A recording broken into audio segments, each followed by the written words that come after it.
Serena's high school sweetheart wanted to revitalize his career following a messy divorce. To facilitate this, my wife took the lead role I had already secured and handed it to him, forcing me to step down and serve as his stunt double. The fans of her first love immediately took to the internet to tear me apart, making me a trending topic for all the most humiliating reasons. They asked why it mattered that I was a newly awarded Best Actor, claiming I was nothing more than Julian's stuntman now. I chose to stay silent, quietly accepting Serena's decision without a fight.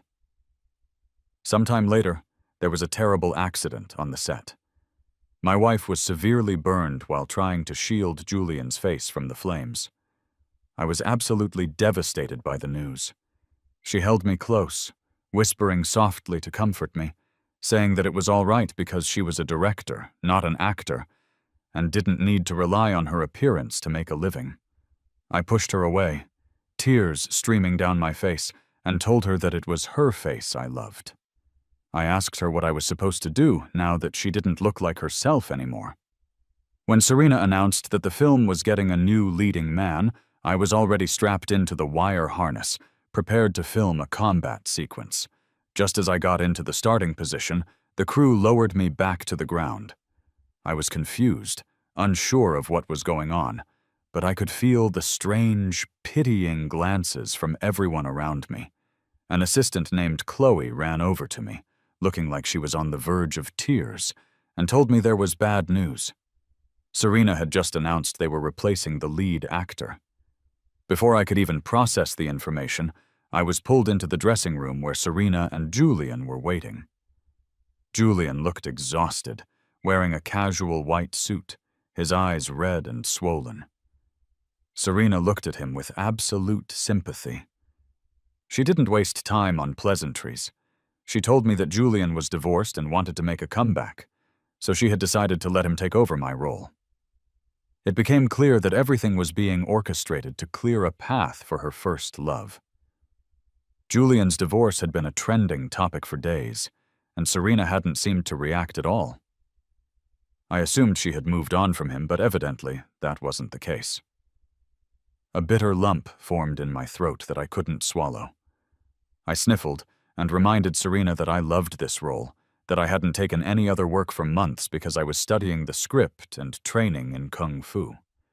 Julian suddenly interrupted, asking Serena if there were a lot of fight scenes in the movie. Serena nodded, admitting that yes, there were, and some were quite dangerous. Julian looked nervous and told her that he hadn't acted in a long time. Serena gave him a reassuring look before turning back to me. She said that since I had already been training, I could stay on as Julian's stunt double. I laughed out of pure frustration. Not only was she taking away my lead role, but she also expected me to do the dangerous work for him. I asked her if she thought I was a pushover. She frowned slightly, asking if I was unwilling. I told her of course I wasn't willing. I reminded her that just last week I had won Best Actor. I asked if she really wanted a newly crowned Best Actor to serve as someone's stunt double, telling her I would become a joke in the industry. She smirked at me then, asking, "So what?" She asked if winning one award made me forget where I came from. She claimed that if Julian hadn't let me be his body double for nude scenes in the past, nobody would even know who I was. It was true that my first job in the industry was as Julian's body double. For a scene that lasted less than 3 seconds in the final movie, I had been naked, kneeling in freezing snow for 3 hours. It happened because someone commented that my body was great, even better than Julian's. I shivered instinctively and glanced at Julian. He patted Serena's shoulder lightly, telling her not to say such things. He told me not to blame Serena, that she was just trying to help him because his family was going through a hard time, his wife had left him, and he really needed a chance to bounce back. I looked at him blankly and asked, "So what?" I asked if it was acceptable for him to come crying to my wife, steal my role, and call it okay. I called him a homewrecker. Julian's eyes filled with tears instantly. Serena was furious and slapped me hard across the face. She demanded to know what nonsense I was spouting, insisting Julian was not a homewrecker. I covered my stinging cheek, staring at her in disbelief, asking if she had really just hit me. She looked at her own hand, a flicker of guilt in her eyes. But then Julian tugged on her sleeve, looking teary-eyed, and told her not to blame me. He said it was his fault for asking for help. Serena's expression hardened again. She told me I should be grateful to be Julian's double. She said if I didn't look slightly like him, she never would have noticed me in the first place. She claimed that without her, a penniless orphan like me wouldn't even make it through the door of the industry, let alone get a lead role. What she said was technically true, and I couldn't argue with the facts, but I wasn't going to give in. I refused to be Julian's double. Seeing my resistance, Serena resorted to blackmail. She asked if I wanted my career to end with my last movie. I looked up sharply, meeting her cold eyes. It felt like an invisible hand was squeezing my heart, making it ache physically. I closed my eyes and told her fine, I would do whatever she said. Serena chuckled and hugged me, saying that was more like it. She promised that as long as I listened, she would make me the lead in all her future films. So, Julian made a grand return after his divorce, replacing the newly crowned Best Actor Caleb as the lead in Serena's new film. To repay past kindness, Caleb volunteered to be Julian's stunt double. I was potentially the first Best Actor in history to work as a stunt double. These topics shot to the top of the trending searches like a rocket. Julian's fans threw all kinds of sarcasm my way. They said it didn't matter if I was a new Best Actor, I was still just a stand-in for their Julian. They pointed out that Julian was Serena's first love, the one she couldn't have, while poor Caleb was just a substitute, both on and off camera. Even some random bystanders couldn't help but comment on the situation. They said it was one thing for the main character to steal my man, but making the new Best Actor do the stunt work seemed insane. They asked if Serena had lost her mind, noting she would do anything for her first love. They also pointed out that Julian wasn't innocent either, hooking up with Serena right after his divorce. Julian's fans maintained an overwhelming sense of superiority, saying his life was great because people were willing to spoil him, and asking who would choose a fake when the real deal was back. Since I had warned my fans to stay quiet, they didn't engage, even though they were upset. I didn't say a word, letting Julian's fans have their moment. Being mocked on trending searches was embarrassing, but it had benefits too. A very popular variety show reached out to me. My manager, Arthur, was overjoyed and quickly arranged for me to go. Who knew I would be stopped by Serena halfway there? She told me I didn't need to go to the variety show taping because she had already talked to the team, and Julian was going instead. She said he needed the attention more right now, and that I was coming with her to the set to shoot a scene for Julian. When I arrived at the set, I discovered it wasn't a stunt scene. In the story, after the country collapsed, the main character, the Queen's most valued son, was captured, tortured, and humiliated in public by the enemy army. There were nude scenes, and because the other actors were extras, Julian didn't want to shoot it. Arthur was furious. He said it was bad enough to stand in as a stunt double, but now they wanted me to be a body double too. He refused to allow it. Serena, however, couldn't care less. She asked what the big deal was, reminding everyone that I used to be Julian's body double anyway. She said we signed a double contract, and whether it was body or stunt, a double is a double. She turned to me, pleading slightly, saying the camera was rolling, and if the scene didn't get done, the financial losses would be huge. She asked me to help her out. Serena possessed the beauty of a top movie star. Her features were perfect, especially with that red tear mole under her left eye. It looked like a twinkling star. I couldn't resist when she gave me that look, a mixture of a plea and playfulness. I reached up, gently touched the mole under her eye, and smiled, agreeing to do it. The extras were professionals, so the scene didn't take long to shoot. However, it was a freezing winter day, and being exposed to the elements for so long took a toll on me. That night, I developed a high fever. Through the haze of sickness, I felt a cold hand on my forehead. Serena's voice sounded tender as she wondered why I was so hot. She told me to wake up so she could take me to the hospital. I opened my eyes and saw her struggling to get me out of bed and support my weight. Memories flooded back of a time when someone else had looked after me like this during a fever, staying up with me all night. Just as we left the garage, Serena's phone rang. The sound snapped me back to reality. It was Julian. She asked him what was wrong, telling him not to panic because she was on her way. After hanging up, she looked worried and told me Julian's dog was missing and he was crying, so she needed to go see him immediately. She pulled the car over and told me to get out and wait at the security booth. She said she would call my manager to take me to the hospital. My head was foggy, but I followed her instructions and stepped out. A cold wind blew, and I could barely stand.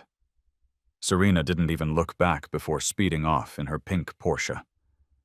Watching the car disappear made me tear up. I realized she wasn't the same person I thought she was. Arthur was a reliable manager, and I didn't wait long before he arrived to take care of me. He cursed under his breath when he realized Serena wasn't there. I didn't say a word, just stared blankly at Julian's latest social media post titled, "Lost and Found." The picture showed a dog held by slender, pale hands. I recognized them immediately as Serena's, seeing a ring identical to mine on her finger. Julian's post trended quickly. People began speculating about the identity of the woman with the wedding ring. Julian eventually replied, telling everyone not to overthink it, that she was just helping him find his dog. Coincidentally, someone posted a photo of me getting an IV in the hospital at the same time. Julian's fans were overjoyed, mocking me by saying Serena would rather find a dog than stay with me at the hospital. They said it was clear who she cared about, calling me a joke and saying I was less important than a dog. I touched my ring, decided to take it off, and tossed it into the trash without a second thought. Serena didn't come home all night. The next day, she sent someone to bring me to the set again, saying I had to shoot a water scene for Julian. I couldn't believe it. I had a fever of 104 degrees the night before, which still hadn't gone down, and now she wanted me in the water. Serena only glanced at the fever patch on my forehead and told me to relax, claiming the water was warm. I laughed bitterly and asked why, if the water was warm, Julian couldn't do it himself. As soon as I said it, Julian walked over, apologizing for bothering me, but claiming his old back injury had flared up. He said the doctor advised against him getting in the water. I told him I couldn't accept that excuse. I said that in our circle, many actors pushed through injuries to keep filming. I mentioned that I once shot an entire day of fight scenes with a cracked rib. Julian's eyes welled up with tears. He asked if I was saying he wasn't dedicated enough, then said fine, he didn't need my help and would shoot it himself. He ran toward the pool like a stubborn child, but after a few steps he clutched his lower back and crouched down, groaning in pain. Serena rushed over, full of concern, and helped him up. She told him tenderly not to push himself if he was injured. Then she turned to me, her expression icy cold, and told me I was being too difficult. She ordered me to film the scene and said it better be good enough for both of them. Maybe to punish me for being stubborn, they made me redo the scene over and over. Either Julian thought my dive wasn't stylish enough, or Serena thought my expressions were off. The warm water in the pool gradually turned cold, freezing by the end. I felt like a robot, repeating the stunt again and again. My body grew heavier, and my consciousness faded. Eventually, everything went black, and I passed out completely. When I came to, I was lying in a hospital bed. Someone rushed over, dropping to their knees by the bed and holding me tight. It was Serena. Her eyes were red and panic-stricken, and her voice trembled with tears as she said she was scared to death. When I woke up fully, Arthur and Chloe were there fussing over me along with Serena. Arthur explained that the doctor said I fainted from acute pneumonia caused by being in ice-cold water for too long. Serena was incredibly upset and had cried a lot. She kept apologizing, saying if she had known, she wouldn't have let me do the scene. She blamed herself, slapping her own face repeatedly in regret. Watching the face I was so captivated by become red and swollen softened my heart instantly. I caught her hand and gently rubbed the tear mole at the corner of her eye, telling her not to hit herself. I told her if she kept it up, her face wouldn't be beautiful anymore. Serena was touched, kissing my hand and telling me how important I was to her. She said when she pulled me out of the pool, she was terrified I would never wake up. She asked me to promise not to leave her. I smiled and patted her shoulder, saying nothing. Serena seemed like a different person during my hospital stay. She took care of everything herself. Even when Julian came with a fruit basket, she was polite but distant, telling him I needed rest and asking him to leave.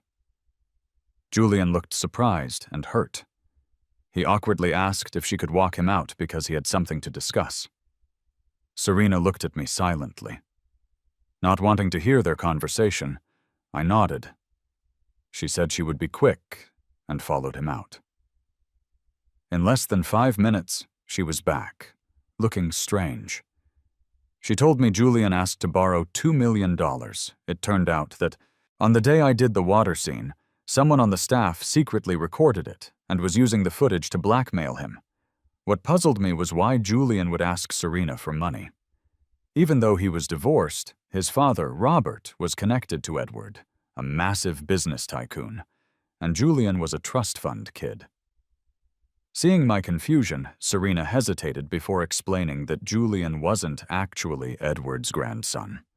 Half a year ago, Julian's father, Robert, was diagnosed with leukemia and needed a transplant. Matches were hard to find.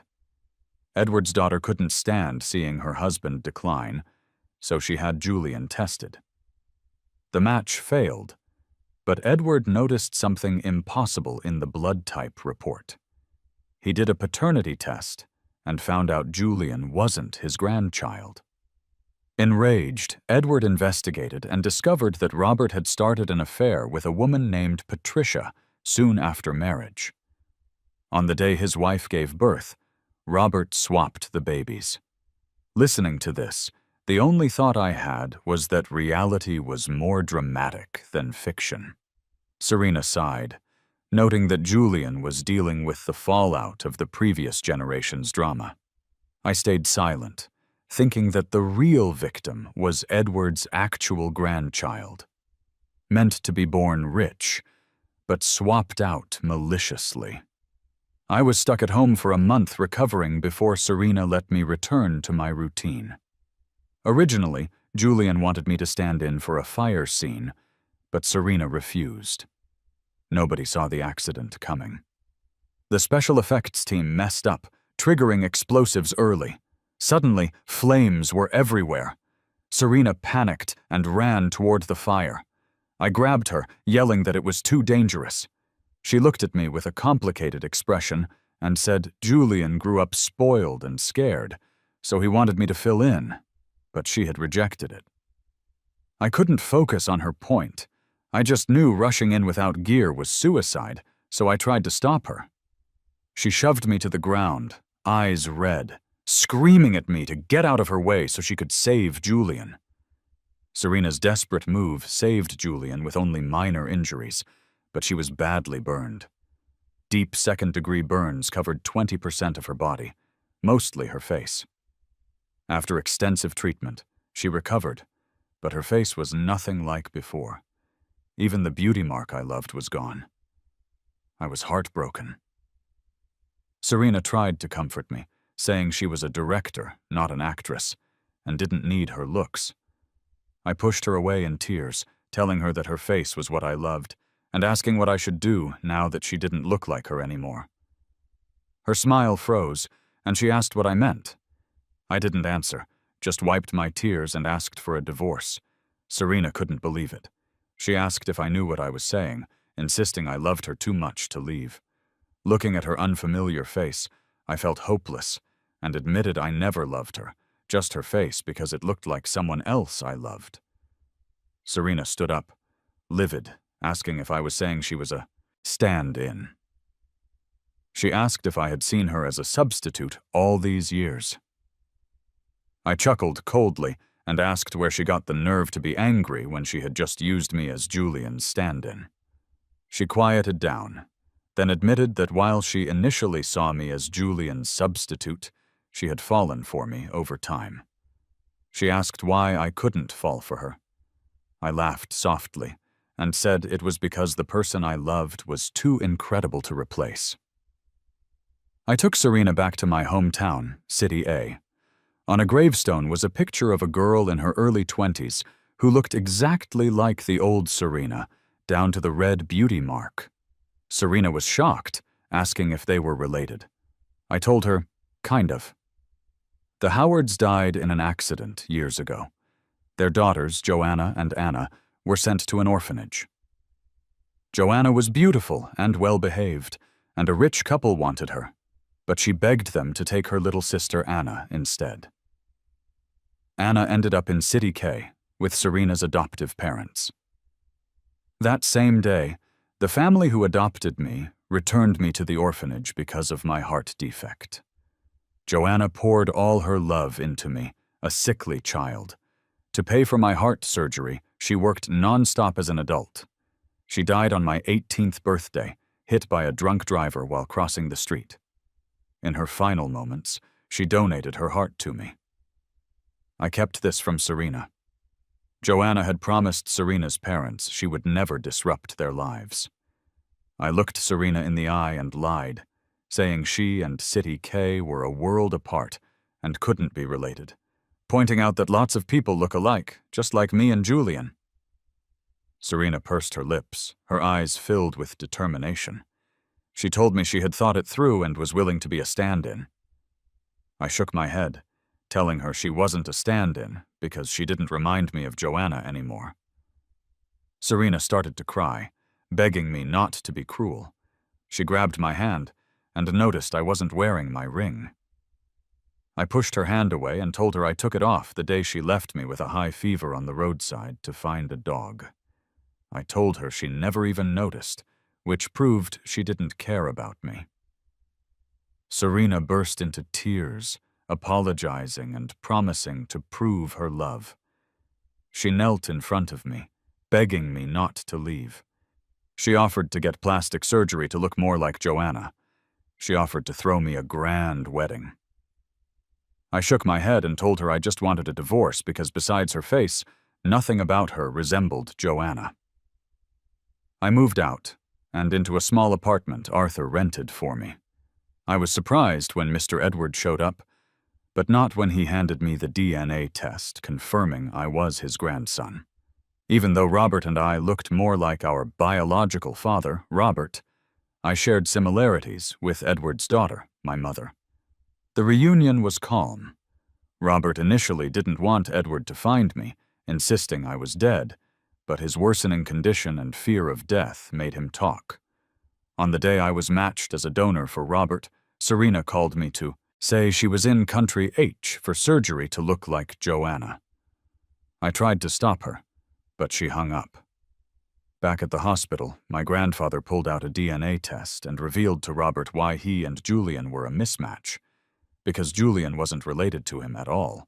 He told Robert he was an idiot for cheating and bringing in a kid to replace his own son. Robert stared at the results, crying. That day, he made his will, leaving everything to me. When the will took effect, I trembled with excitement. I stole a glance at Grandpa, but he showed no emotion. On the day of the transplant, right as Robert was wheeled in, the doctor announced that Jordan, my pseudonym, had been in a severe car accident. A week later, wrapped in bandages, I went with Grandpa to see Robert one last time. He was skeletal. Grandpa whispered to him that the accident was a lie, and that he didn't want his grandson saving a scumbag.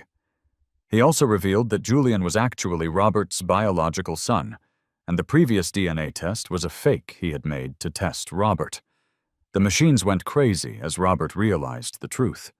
He died shortly after. Grandpa and I hugged, crying, and ordered the plug pulled. When Patricia and Julian arrived, they only saw Robert's urn. The will reading shocked them. Patricia screamed that it was fake. Julian backed her up.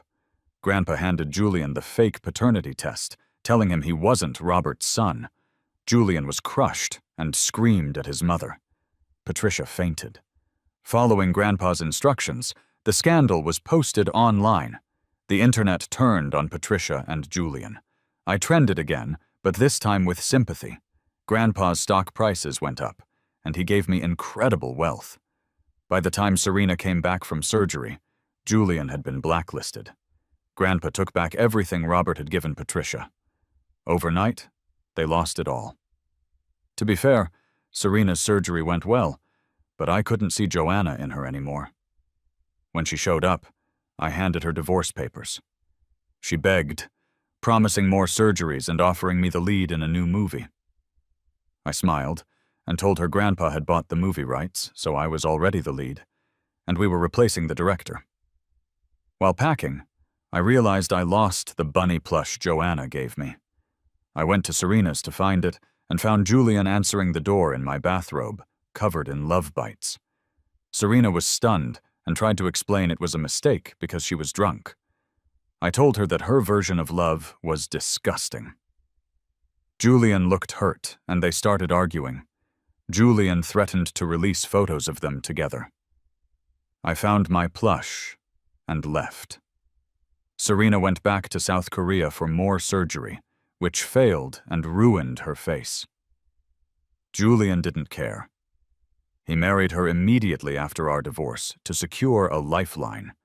He moved in with her and his homeless mother. Serena's career tanked, and she became miserable. On the film's premiere night, their domestic chaos made the news. Grandpa said what goes around comes around. I received another Best Actor nomination, but I wasn't happy. I went back to Joanna's grave and cried. Grandpa sent me to a therapist who reminded me that I had family now and that Joanna gave me her heart so I could live. It was a wake-up call. I set up the Joanna Hart Charity Foundation with Grandpa. Seeing the smiling faces of those we helped finally gave me a sense of purpose. Joanna, don't worry. There is a long life ahead, and I will live it brilliantly.